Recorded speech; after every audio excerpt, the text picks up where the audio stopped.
lebih gentle kalau Reski bilang bahwa tes DNA, saya mau tahu itu anak saya apa bukan. Itu saya angkat jempol lah. Kalau dibilang tidak ada hubungan intim saya sama Reski, it's nonsense lah. Silahkan berbicara sumpah di atas Al-Quran.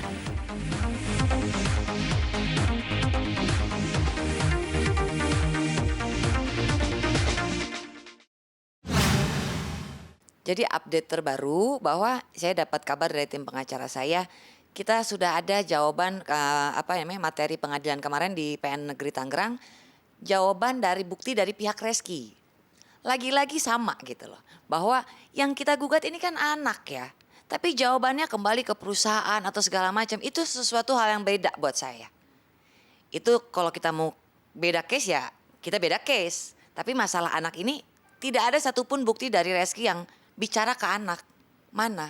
Di sini Reski bilang bahwa tidak ada hubungan intim dengan saya. Artinya dia tidak mengakui anak saya. Sekarang saya ini aja deh. Kalau bicara hati nurani kan sudah tidak ini kali ya, sudah tidak kena gitu. Kita tinggal tunggu saksi-saksi aja kok. Saksi dari saya sudah banyak gitu kan. Saksi dari pembuktian sudah ada. Masa iya Reski nggak mau ngakuin? Dia lupa kali ya dengan yang terjadi dulu.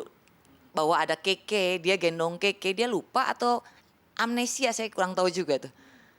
Jadi update-nya itu masih tetap jawabannya sama dari pihak pengacaranya Reski, tidak mengakui hubungan dengan saya, yang pasti ujungnya tidak mengakui DNA, itu sudah jelas lah ya. Cuman saya berharap bahwa pengadilan di negeri ini akan sangat proporsional nantinya. Gemes dan jengkel lebih ke kasihan perasaan anak saya aja gitu ya. Kelak Reski mungkin tidak takut ya dengan hukuman dunia ya, cuman kan ada hukuman Allah yang lebih tinggi dari segalanya gitu. Masa iya anak sendiri nggak diakuin ya? Kalau untuk update kasus pidana, sedang ada pemeriksaan ke Dukcapil untuk pemeriksaan keaslian dari akte anak saya, bahwa saya punya akte anak tapi hanya ada nama saya sebagai seorang ibu, tidak mencantumkan nama ayahnya gitu. Itu jadi pembuktian buat polisi, penyidik. Ya kita lihat aja ya bagaimana nanti, kan mungkin kalau di pidana kan 3 kali mangkir akan dipanggil paksa gitu. Kalau saya itu tidak mau menyesali apa yang sudah terjadi. Artinya ini sudah kehendak Tuhan. Kalau saya menyesali sesuatu misalnya, berarti tidak akan ada Keke anak saya. Sedangkan anak kan adalah anugerah bagaimanapun. Dan anak itu berdiri sendiri loh. Mau sejelek apapun orang tuanya, anak ini tetap punya hak untuk ada di menjadi tahu siapa ayah dan ibunya. Dia punya hak sendiri untuk itu gitu. Dia berdiri sendiri, dia punya kekuatan hukum sendiri. Itu yang saya tuntut dari sini, bukan masalah dengan sayanya. Jadi ada jawaban dari pengacara yang bilang bahwa pada tahun 2012 Reski adalah aktor kawakan gitu kan. Mana mungkin mengenal saya. Saya juga bisa bilang pada tahun 2012 saya adalah pengusaha yang cukup lah. Siapa ya? Ya saya cukup kuat lah perusahaan saya. Emang saya tahu Reski itu artis? Tidak. Karena satu, saya jarang nonton TV ya mas ya. Kedua, mungkin saya tahu era-era artis zamannya Anjasmara gitu kan. Atau Jihan Fahira saya masih tahu. Cuman kalau artis-artis yang baru kan saya nggak tahu. Reski itu beli rumah saya gitu. Jadi tidak ada bujuk rayu di sini untuk biar Reski masuk ke perut saya, tidak. Tidak perlu dibujuk rayu. Orang-orang juga sangat berminat masuk di perusahaan saya gitu kan. Kenapa saya pernah ada kasus? Ya itu hanya kesalahpahaman aja. Dan itu pun terjadi kasus saya setelah saya mengenal Reski gitu loh. Sebelum saya kenal Reski saya tidak pernah ada masalah apapun dalam hidup saya ya. Iya saya pernah jatuh di salah satu permainan lah, saya pernah cerita gitu kan. Cuman ya saya tidak menyalahkan person, saya tidak menyalahkan orang, biar jadi pengalaman saja. Cuman lucu, jawaban dari pihak Reski itu nggak nyambung. Buat saya sih nggak nyambung. Mungkin dia sudah bingung menjawab kali ya, soal anak tidak ada jawabannya yang mengarah ke gugatan kami gitu. Dijawab dong. Iya dijawab dong bantahan kami, bahwa bukti-bukti dari tim lawyer saya ke pengadilan kemarin kan, bahwa bagaimana tidak mengenal. Di setiap foto anak saya di Instagram itu ibunya Reski, Ratna Prita Dewi, selalu like gitu kan. Di Instagram ibu saya. Artinya kan ibunya Reski mungkin mencari tahu ya. Gitu. Yang kedua, foto-foto anak saya dari mulai kecil sampai umur 8 tahun ini, ya kita tidak bisa bilang bahwa kemiripan itu adalah anak gitu kan. Tapi mostly anak ini buat saya mirip sekali dengan Reski gitu. Ya, itu satu bukti. Dan ada saksi-saksi yang sudah banyak juga, teman-teman saya sudah mau muncul di media bicara dari teman main yang memang pernah ketemu Reski, kita nongkrong bareng gitu kan. Terus dari orang kantor saya juga sudah mulai bicara, katanya jawabannya ada bujuk rayu. Bujuk rayu itu kan bahwa saya memaksa Reski untuk keluar duit. Ada dia keluar duit di perusahaan saya? Nggak ada. Dan sekali lagi yang saya gugat ini anak. Kalau kita mau bicara masalah lain, mari terpisah gitu loh. Saya siap kok. Jadi dari awal saya maju pun kan bukan hal pepesan kosong, artinya ini penuh resiko. Kalau ucapan saya tidak bisa dipertanggungjawabkan, akan berbalik ke saya, akan jadi backfire gitu. Reski bisa kok melaporkan saya balik pencemaran nama baik kalau ini tidak benar. Akuin aja, akuin keberadaan Keke bahwa Reski punya anak. Ada di salah satu tayangan, nanti saya tunjukin mungkin ya. Itu dia bicara bahwa iya ini anak pertama saya. Bisa bayangin bagaimana perasaan anak saya pada saat nonton acara itu. Jangan jadi orang inilah yang namanya pencitraan, image itu kan bisa dibangun lagi dengan perilaku kita. Itu sesuatu yang mudah kalau image buat dibuat kan.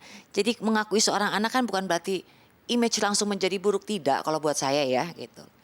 Gambaran itu aja. Ada satu tayangan yang kalau nggak salah muncul di media sosial juga. Reski bilang bahwa iya nih anak pertama nih Atar, anak pertama saya gitu. Ya, saya tidak berbicara atas masalah pribadi saya dan Reski ya karena sudah tidak ada apa-apa. Yang saya bicarakan adalah ya Keke mau ketemu ayahnya mungkin. Kalau materi itu kan saya membesarkan Keke 8 tahun juga baik-baik saja gitu kan. Materi itu kan mengikuti prosedur hukum. Kalau kita mengajukan perdata otomatis ada materi ngikut gitu kan. Itu silakan biar pengadilan yang menilai kalau itu. Tapi secara saya seorang ibu, saya hanya ingin dia mengakui anaknya. Itu sudah diatur oleh tim kuasa hukum saya dan udah diatur di angka yang 17,5. Tapi ginilah, tidak usah berbicara angka gitu ya. Kan saya sudah pernah bilang di media, salah satu media bahwa Reski, lu punya uang 5.000 per bulan untuk biaya, saya terima. Akuin saja Keke. Gitu. Pengakuan. Tidak ada pernah komunikasi ya kalau saya ya, bahwa saudara saya pernah hubungin dia pun, pernah hubungin bapaknya pun di blok. Jadi memang tidak ada respon yang baik gitu. Sampai saya menggunakan tim lawyer. Mungkin Reski dulu artinya mencari Mbak juga atau? Kalau dia mencari harusnya sih dari pertama kali saya muncul dia sudah respon ya. Karena kan kita diajaknya kekeluargaan. Tidak usah sampai ke media seperti ini gitu. Tapi kan pihak Reski mungkin menolak keberadaan anak saya gitu kan. Ya itu yang saya pengen buktikan. Saya ingin pengakuan pembuktian di tes DNA. Kalau memang bukan anaknya ya mau tes aja susah amat gitu kan. Tidak ada bicara tidak mengakui dan mengakui sih. Dia diam katanya. Gitu. Mungkin saat ini ya seperti pengacara saya bilang, Reski sedang sembunyi di satu ilalang. Kalau satu ilalang kan susah ya sembunyinya. Akuinlah, namanya anak tetap anak ya. Mau lahir dari cara atau hubungan yang salah, anak tidak bersalah. Ya kan, kesalahan orang tua tidak akan pengaruh kepada anaknya gitu loh. Apapun kesalahan ayah dan ibunya, anak ini berdiri sendiri. Akuin aja. Kasihan kalau terlalu berlarut sama anak saya. Saya nggak tahu ya kalau soal penjara atau tidak, itu kan kebijakan penyidik. Kebijakan penyidik melihat dari proses bagaimana, apa ada yang bohong atau bagaimana, kan itu kebijakan dari internal mereka. Gitu. Tapi kalau pasal ya kita kembali ke pasal yang awal aja. Penelantaran. Saya berharap Reski mau tes DNA. Kalau memang dia merasa ini bukan anaknya, kenapa mesti takut?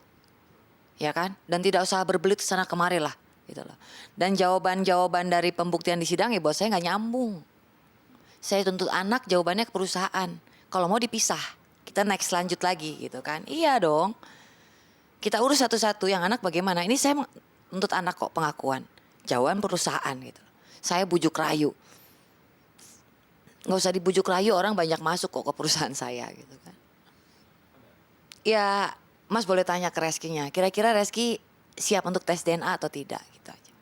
Kan banyak tuh jawaban apa netizen di IG apa di YouTube ya bahwa ngapain tes DNA bukan anaknya. Saya balikin. Ya tes aja. Kalau bukan anaknya buktikan. Ya kan? Buktikan saya yang benar atau Reski yang benar. Itu kan mudah sebetulnya.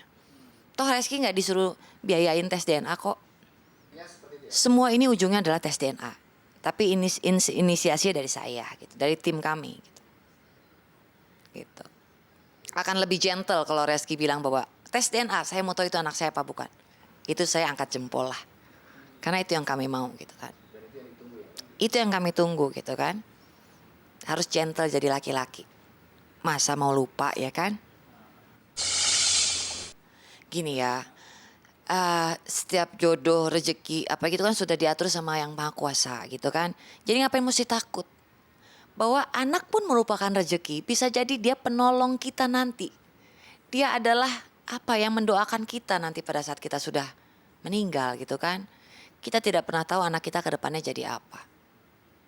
Tapi jangan tanamkan kebencian ini kepada Keke gitu. Proses lah semuanya proses, mungkin memakan waktu sedikit lama. Saya belajar dari kasusnya, kalau mau bicara lelah, saya belajar dari kasusnya Mbak Macica Muhtar ya. Beliau sempat kalah gitu kan, mengajukan gugatan anak. Sampai akhirnya beliau menang di tahun ke-6. Nah itulah perjuangan seorang ibu kan, mau berapa lama pun, selama itu kebenaran, harus kita perjuangkan. Berapapun lamanya insya Allah saya siap. Karena ini kan masalah kebenarannya yang harus diungkap dan bukan masalah barang. Ini masalah anak, darah daging. Itu sih. Ya jadi di... jawaban dari bukti pihaknya Reski bilang bahwa menyalin buah si malakama putusan MK. Bahwa di sini di quotes anak di luar pernikahan bukan anak hasil zina, melainkan anak hasil nikah siri. Padahal sudah jelas di undang-undang pernikahan yang direvisi itu jelas mengatakan bahwa anak di luar nikah bukan hanya merupakan tanggung jawab keluarga ibunya, tapi juga keluarga bapaknya yang bisa dibuktikan, bapak biologis yang bisa dibuktikan dengan tes DNA, ilmu pengetahuan. Artinya kan kita itu anak tuh pasti punya ayah dan ibu, tidak hanya ibu doang. Masa iya hanya perempuan yang disuruh tanggung jawab? Di mana ayahnya? Dalam Islam pun kan seorang ayah bertanggung jawab. Kalau mengakui itu hukumnya pasti. Ya kan? Jadi buat saya jawaban-jawaban pihak mereka nonsen lah. Ini nggak nyambung. Gitu. Tidak ada sedikit pun di sini pernyataan mengenai anak. Disinggung pun tidak ada. Bahwa tidak harus karena bukan anak Reski katanya ya. Bukan anak tergugat. Ya monggo kalau bukan anak tergugat ya monggo kita buktikan dengan tes DNA. Gitu. Ya itu kita masuk ke pembuktian aja lah. Pembuktian saksi kan kita lihat nanti. Bahwa saksi pun di pengadilan kan disumpah. Nanti adiknya Reski ya kan. Mungkin bisa bersaksi itu Bowo kan. Ada juga asistennya dia Tono mungkin bisa bersaksi. Atau Mbak Tiara sekretaris Reski. Itu mengetahui sekali kok. Jadi kalau dibilang tidak ada hubungan intim saya sama Reski, it's nonsense lah. Silahkan berbicara sumpah di atas Al-Quran. Sumpah di atas Al-Quran. Sumpah di atas Al-Quran.